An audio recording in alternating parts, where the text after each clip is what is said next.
القاسم محمد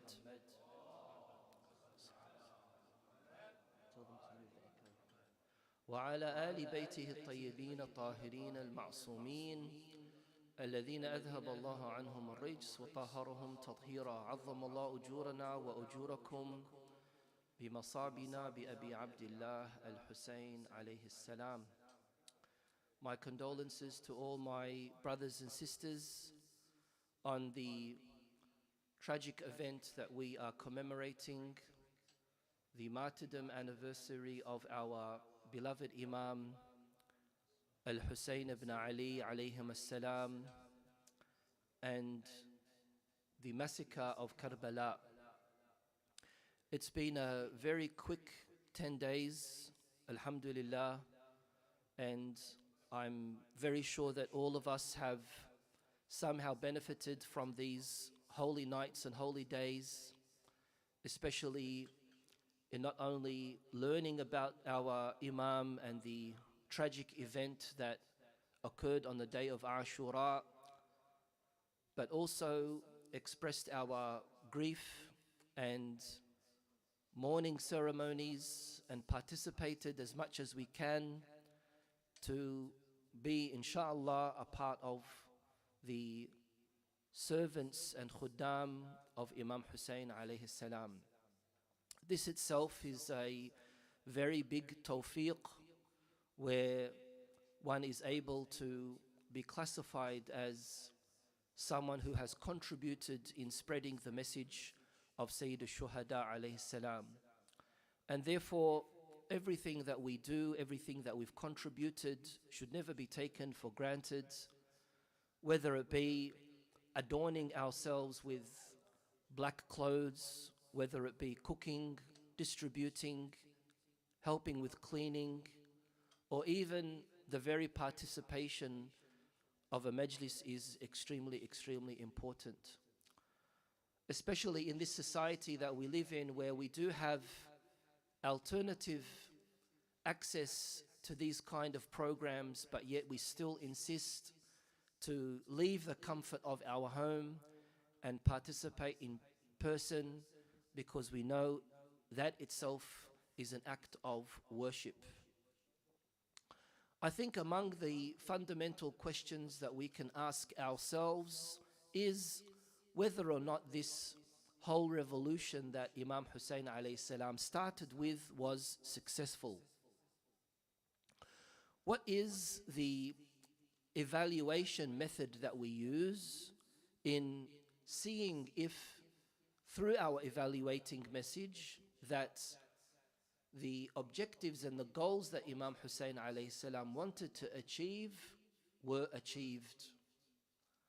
Of course, we know that when it does come to the uprising itself, or the commencing of the Imam Hussein revolution, it wasn't a very, very long time. Yazid ibn Muawiyah alayhima la'inullah became the Khalifa, the so-called Khalifa, on the 15th of Rajab in the year 60 after Hijrah.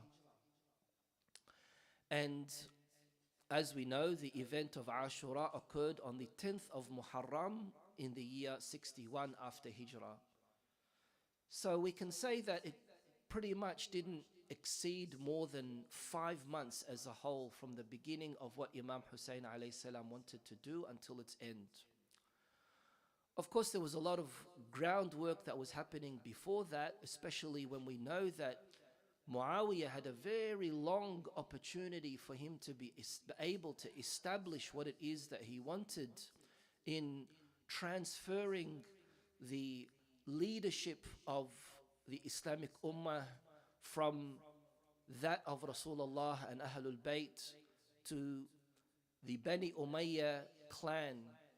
He had close to 40 years of groundwork that he did for him to be able to achieve those goals and objectives.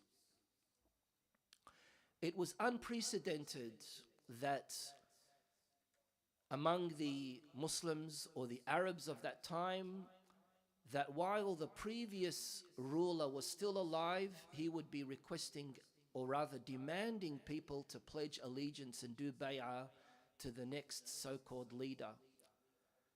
And that's exactly what happened in the case of Muawiyah and Yazid, preparing something that was going to change the whole direction of how the Muslim Ummah was going to go. And therefore, as we know, something needed to have been done. And Imam Hussein, even though he lived under the Khilafah of Muawiyah for years, the whole direction was going to change. The equation was going to change. And this is why among the many things that Imam Hussein alayhi salam said that can be used as pinpoints in us understanding the whole objective of the revolution of Imam Hussein was that if it is the case that the likes of Yazid come and become the ruler of the Muslim Ummah, then ala al-Islam as-salam, we need to bid farewell and say goodbye to Islam. And of course, that was most certainly not going to happen as long as Imam Hussein, of course, who represented the true Muhammadan Islam, was going to be alive. And therefore, of course, something needed to have been done, and hence the commencing of the revolution. Such a short time, but the everlasting effects of the revolution of Imam Hussein still exist with us today. And that's why, in such a very simple question, whether or not the objectives and goals of Imam Hussein were achieved, we can most definitely say, without even looking into the historical side of this, us being here today, us being that thorn in the eyes of Bani Umayyah, us commemorating and remembering all of these important milestones in the revolution of Imam Hussein, is the clearest of evidence that his revolution was effective and successful, that he had reached his objectives. Of course, a very shallow, very superficial kind of understanding of the revolution of Imam Hussein is him being alive, his family members and his companions staying alive, and everyone else dying. No, that's very, very far from the reality of what it is that even Imam Hussein himself had announced.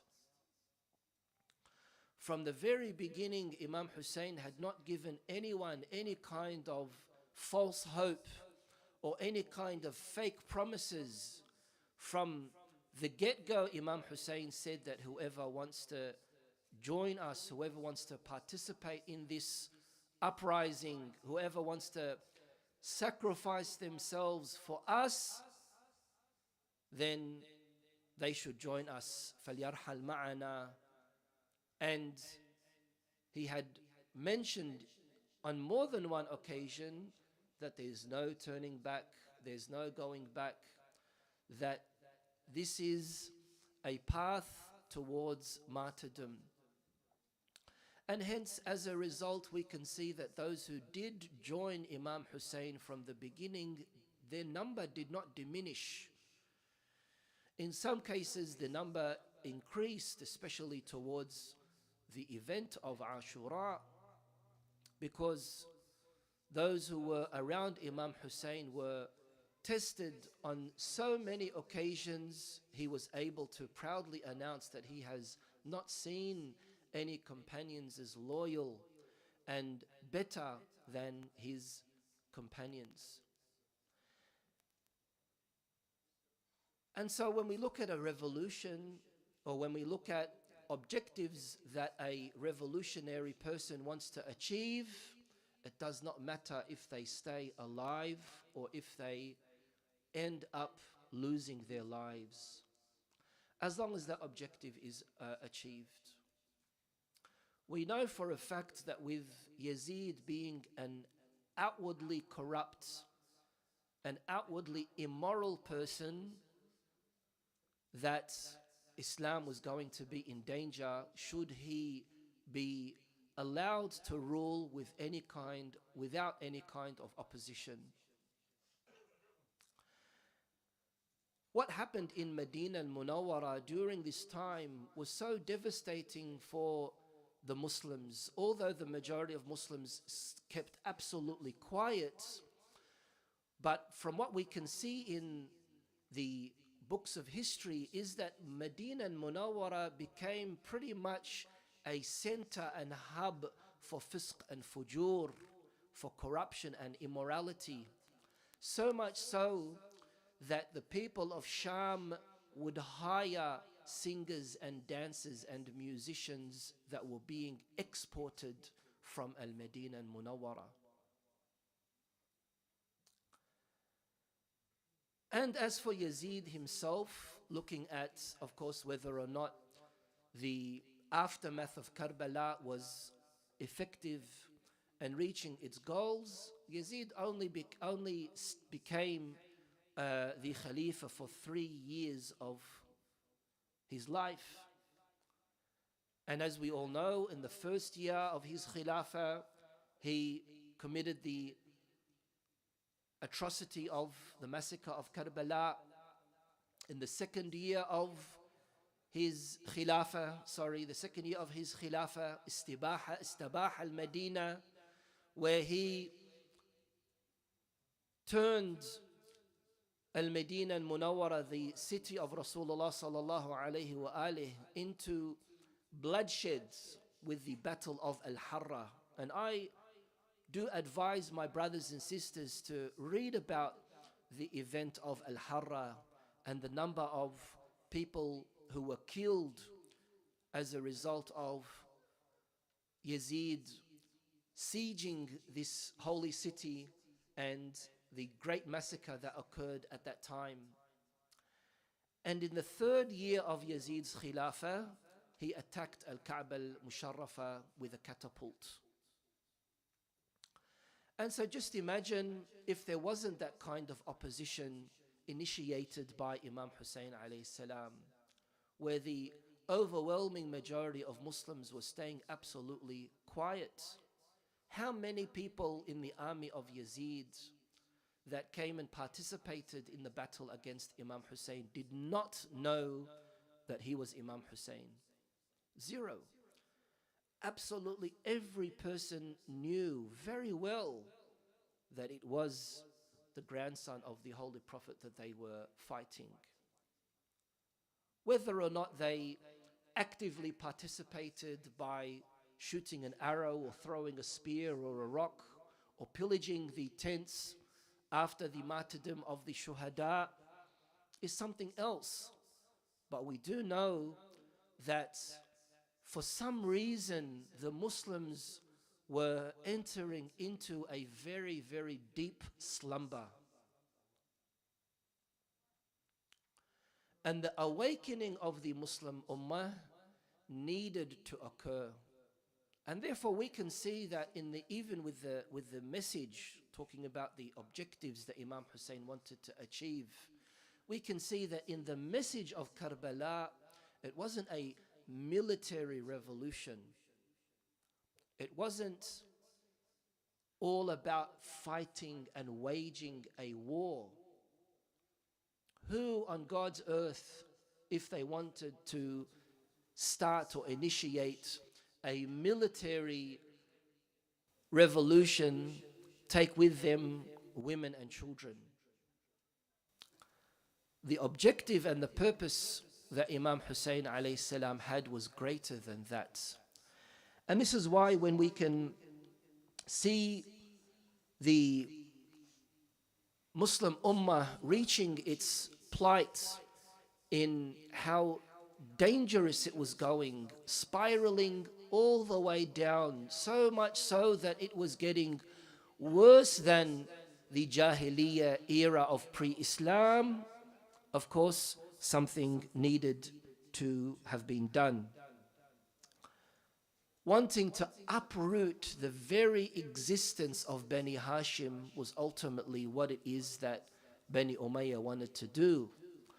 They wanted to make that transition from Bani Hashim and the significance of Ahlul Bayt to it becoming an Islam of Bani Umayyah, an Umayyad Islam. And alhamdulillah, we can see that their goal to do this was destroyed with the blood of Imam Hussein. And we can, of course, just look around us and understand that Allahumma ajil li waliyika al-qa'im al-mahdi ajal Allah ta'ala farajah al-sharif. Please come forward, raja al-taqaddum ila al-amam. Jazakumullah khair.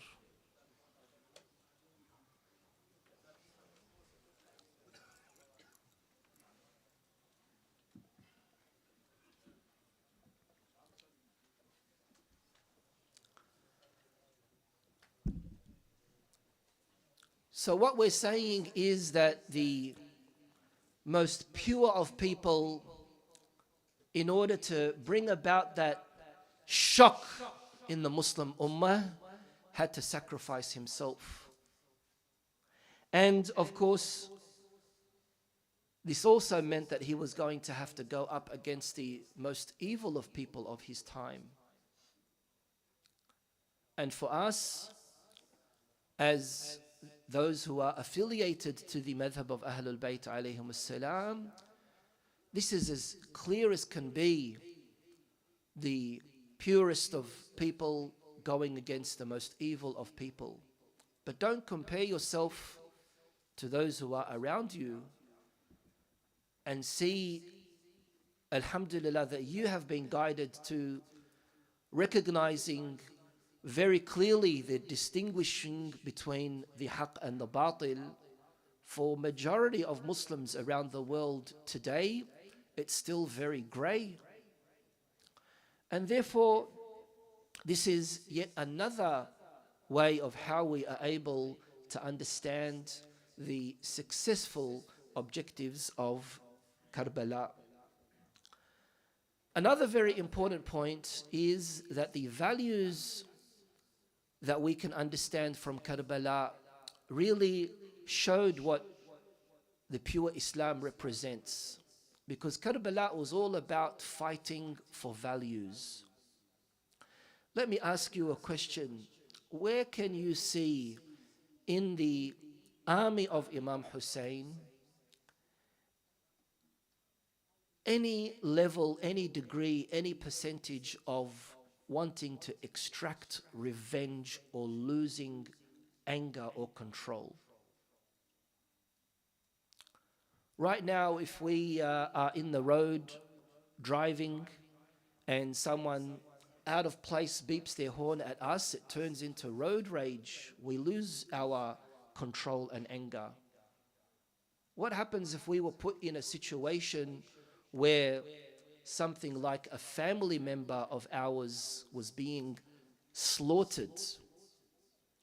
Would we still be able to suppress our anger and, of course, keep ourselves under control? In the case of Imam Hussein alayhi salam and all those who participated in the Battle of Karbala, we can see that even though all of these things that were happening to them, but yet they still did not lose their Islamic demeanor. They did not lose their moral understanding of how to treat and deal with others. They still had that highest level of ethical conduct. And that's yet another important, valuable understanding as to where we can see the manifestation of true Islam and where we can see the manifestation of false Islam. Where from the participants in Imam Hussein alayhi salam's camp do you see any inhumane practice? Was there something that anyone that was on Imam Hussein's side do something that was غير insani, that was inhumane? Like, for example, severing of heads, or continuing to stab and pierce into an already dead body. No, you can't see any of that as well. It was pure insani, humane conduct that they had. Everyone who participated in the army of Imam Hussein alayhi salam. That's yet another example that shows us that this was a fight for values. And so when we want to evaluate this whole incident of how we can see the battle of Karbala manifesting in itself in the aftermath of Karbala, and looking at these events in a holistic way, meta-historical, not looking at it as far as individual incidents, but looking at it as a whole, we're able to very, very clearly see if we are among Ahlul Basair, and if we have been blessed with that divine skill of having basira, we will be able to clearly see where was haqq and where was batil. And of course, this insight that we need to have will also assist us in increasing our devotion to Ahlul Bayt alayhim salam as well. It will assist us in also remembering the tragedy of Karbala with more depth, with more sadness as well, with more grief, because when we see the severity of the situation, when you come across to realize that these are pure individuals that are being massacred in the most atrocious of ways, that really breaks your heart. Which is why we can read all of these stories and narrations about even the sky weeping, even the rocks weeping blood for this tragedy, the sad tragedy of Karbala and Imam Hussein. And I think on a day like this, if we were to really, really have that kind of devotion to Ahlul Bayt, who would not be able to break their normal kind of how they conduct themselves and fall into tears, especially when they see that not only in the aftermath of the day of Ashura, with all these blessed bodies being in the plains of Karbala, it was still not enough for these inhumane people and what it is that they wanted to do. They burnt the tents, they pillaged the tents. If you have a young sibling or if you have a young child, and picture that young sibling and young child on the day of Ashura with the drums beating very hard, with fire circling around everywhere, with these soldiers running from person to person trying to take what they are able to. Would that not break your heart? Would that not make you shed tears? And therefore, when we look at Imam Hussein and the ibrah and the abra of Imam Hussein, it is not in any way fair for us to not show the success of the revolution of Imam Hussein. And with the success of the revolution of Imam Hussein, we can see that this is the Islam that Rasulullah sallallahu alayhi wa started. This is the Islam that Imam Hussein revived after it was close to being buried. And this is also the Islam that our 12th Imam, our living Imam, Ajjalallah Ta'ala Farajuh Sharif, will be bringing back for us. Inshallah, we will continue on to look into the successful accomplishments of the aftermath of Karbala and what it is that Imam Hussein alayhi salam had achieved from his blessed revolution. Walhamdulillahi Rabbil Alameen. Wassalatu wassalamu ala Sayyidina Muhammad wa alihi tahirin.